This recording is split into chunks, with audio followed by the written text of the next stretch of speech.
ચાલો આજે વાત કરીએ શિક્ષણની એક એવી દુનિયાની જ્યાં દફતરનો કોઈ ભાર જ નથી. હા, બિલકુલ સાચું સાંભળ્યું. આપણે વાત કરી રહ્યા છીએ 10 બેગલેસ ડેઝ વિશે. તો ચાલો જરા ઊંડા ઉતરીને જોઈએ કે પુસ્તકો વગરના આ દિવસોમાં એવું તે શું ખાસ છે.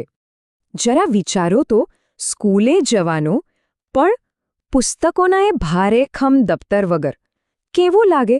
કોઈ સપના જેવું જ ને. પણ એક મિનિટ, આ દિવસો ખાલી મજામસ્તી માટે જ નથી હો. આ તો શીખવાની એકદમ નવી, એકદમ રોમાંચક રીત છે. તો સવાલ એ છે કે આ 10 બેગલેસ ડેઝ છે શું આખરે? ચલો એને બરાબર સમજીએ. એની પાછળનો આઈડિયા શું છે અને આપણી રેગ્યુલર ભણતરની રીતથી આ કેટલું અલગ છે એ બધું જ જાણીએ. જુઓ, આ આખા કાર્યક્રમનો મેઇન પાયો છે, જેને કહેવાય પૂર્વ વ્યાવસાયિક શિક્ષણ. હવે આનો સીધો સાદો મતલબ એ છે કે ક્લાસરૂમની 4 દિવાલોની બહાર નીકળીને પોતાના હાથથી કંઈક કરીને પ્રેક્ટિકલ સ્કિલ્સ શીખવે. આ એવું નોલેજ છે જે ચોપડીઓમાંથી નહીં પણ સીધો જ અનુભવમાંથી આવે છે. ઓકે, તો ચાલો હવે એક ઉદાહરણ જોઈએ. આનો પહેલો પ્રોજેક્ટ છે લાકડા અને વાંસનું કામ. સાંભળવામાં જ કેવું મસ્ત લાગે છે નહીં?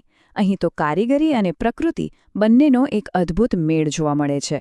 આ પ્રોજેક્ટમાં તો વિદ્યાર્થીઓ સીધા સુથારની દુનિયામાં જ પહોંચી જાય છે. અહીં ખાલી થિયોરી નથી હોતી. ના, અહીં તો તેઓ જાતે ઓજારો પકડે છે, લાકડાને ઘાટ આપે છે અને વિચાર કરો, જ્યારે તેઓ કોઈ એક્સપર્ટ કારીગરને પોતાની આંખો સામે કામ કરતા જુએ છે, ત્યારે જ એમને સાચા અર્થમાં સમજાય છે કે આ કળા શું છે અને એની પાછળ કેટલી બધી મહેનત લાગેલી હોય છે. અને હા, આમાં એ લોકો લાકડા વિશે પણ શીખે છે. જેમ કે લાકડાના 2 મુખ્ય પ્રકાર હોય છે, હાર્ડવુડ અને સોફ્ટવુડ. હવે એકદમ સિમ્પલ ભાષામાં કહીએ ને તો હાર્ડવુડ એટલે પેલું મજબૂત અને ટકાઉ લાકડું, અને સોફ્ટવુડ થોડું હલકું હોય છે. આમ તો આ બહુ નાની વાત લાગે, પણ સુથારીકામમાં આ નાનકડી જાણકારીથી પણ બહુ મોટો ફરક પડી શકે છે. ચાલો હવે બીજા પ્રોજેક્ટ પર જઈએ. અને આ પ્રોજેક્ટ તો ખાવાના શોખીનોનો ફેવરેટ છે, આગ વિના રસોઈ. હા, રસોઈ પણ આગ વગર. એટલે સેફટી પણ અને ટેસ્ટ પણ બંનેનું ધ્યાન રાખવામાં આવે છે. અહીં તો લર્નિંગ પણ એકદમ ટેસ્ટી બની જાય છે. વિચાર તો કરો, સ્ટુડન્ટ્સ જાતે જ વાનગીઓ બનાવે છે અને એ પણ આગના કોઈ ડર વગર. આનાથી શું થાય ખબર છે?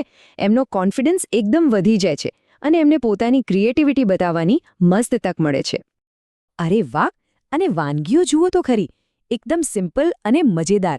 ઠંડી ઠંડી છાશ, ફ્રેશ સલાડ, તીખી મીઠી પુદીનાની ચટણી અને હા, સૌની ફેવરેટ ચટાકેદાર ભેળપૂરી. અને સૌથી મજાની વાત એ છે કે આ બધું જ આગ વગર બસ મિનિટોમાં જ તૈયાર થઈ જાય. અરે, હજી તો લિસ્ટ બાકી છે. પૌષ્ટિક ફણગાવેલા કઠોળની ચાટ, મીઠો મધુર શ્રીખંડ અને મોઢામાં પાણી આવી જાય એવા નાળિયેર અને ચોકલેટના લાડુ. આના પરથી ખબર પડે છે કે આગ વગર પણ કેટલી બધી અને કેવી મસ્ત મસ્ત વાનગીઓ બની શકે છે. પણ આ બધી એક્ટિવિટીઝ ખાલી રસોઈ શીખવા માટે જ નથી. એનાથી ઘણું બધું શીખવા મળે છે. જેમ કે સાફ સફાઈ રાખવી, એટલે કે હાઇજીન, હેલ્ધી ખાવાનું કેટલું જરૂરી છે, અને હા, ખાવાનું બનાવ્યા પછી એને સરસ રીતે સજાવીને રજૂ કરવાની કળા. આ બધી જ લાઈફ સ્કિલ્સ એમને શીખવા મળે છે.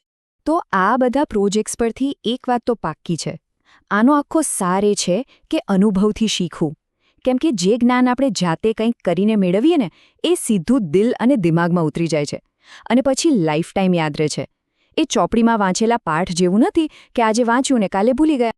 અને આ આખા આઈડિયાને એક જૂની કહેવત એકદમ પરફેક્ટ રીતે સમજાવે છે: હાથથી કરેલું કામ, જીવનભરનું જ્ઞાન. બસ આ એક જ વાક્યમાં બધો સાર આવી ગયો, ખરું ને? અને હવે અંતમાં એક સવાલ જે આપણા સૌના મનમાં આવવો જોઈએ.